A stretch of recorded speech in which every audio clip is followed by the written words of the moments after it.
Walker is at Arbor View Apartments in D'Iberville, where a massive fire gutted an entire building.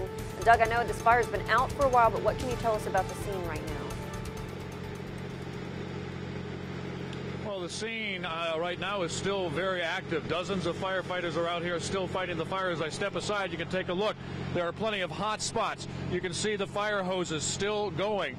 18 units burned up last night. This fire began about 9:30. More than 80 people displaced. If there's any good news about this tragic fire, it's the fact that as of right now, we have no reports of any injuries, no fatalities. Only one person is unaccounted for, and they're trying to search that person out to find out where he or she is to make sure that they are safe.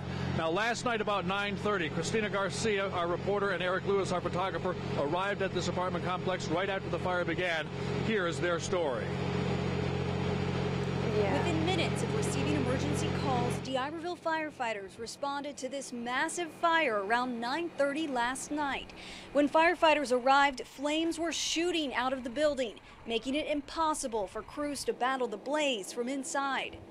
There's one building, but there's approximately 16 apartments in the building. That we know that 12 of them have been affected by the fire.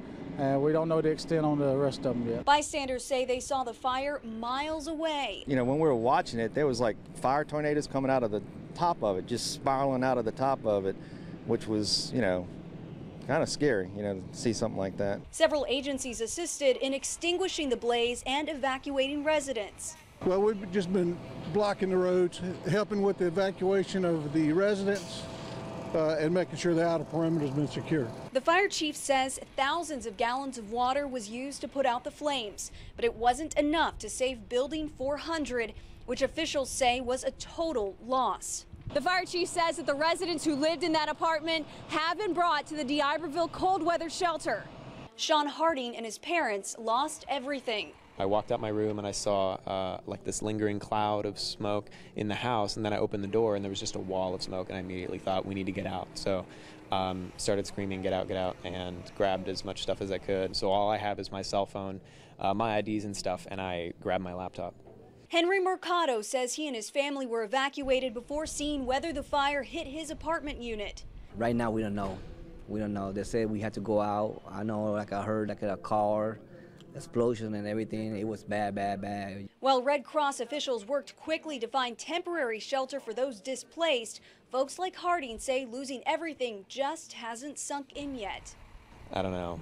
It's just hard to, it's surreal. Everybody was saying the word surreal, and that's sort of how it feels, because you never think it's going to happen to you. You never do. Nobody ever does. Reporting in D'Iberville, Christina Garcia, WLOX News. All right, thank you, Christina. Some very telling videos, some very telling stories from Christina. Joining me now is the fire chief of D'Iberville, Gerald Smith. How dangerous was this fire? Anytime you got that many units, that many people involved, I imagine there's a lot of danger. Well, there's several issues. I know, as you reported before on single-family residential fires, they're challenging enough. But when you take a structure like this, you got 18 to 20 different residents in one building. So it's very challenging. I mean, that's where, you know, mutual aid from other departments comes into play. Then you got a lot of people on scene, you got accountability, and it's just challenging in itself. Plus the fact that there are so many people living here, and you got to make sure that they're safe, that they're not hurt, and you got to get them out.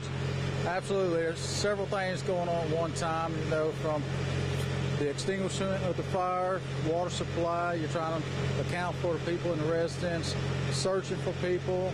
You know, there's a lot that goes on at one time. I know it's early right now, but do you have a cause or any suspicion of what may have started this fire? At this time, we don't have any. It's going to be an ongoing investigation. We're probably going to be out here for the next few days. We have the State Fire Marshal's office going to be assisting us in it, and the PDs.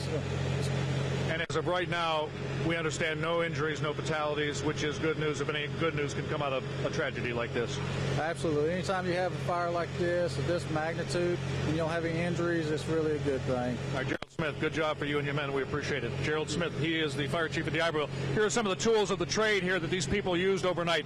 Look at the air bottles, the axes, and these men have been fighting this fire all night long. You can see them over there on the curb. Maybe you can see them just a little bit. They're resting right now, getting some much-needed relief because it's been a very long night. Coming up in about a half an hour, we'll also be back here talking about what this fire has done, who's been impacted, and what happens next. Reporting live in the Arborville, I'm Doug Walker for Good Morning Mississippi.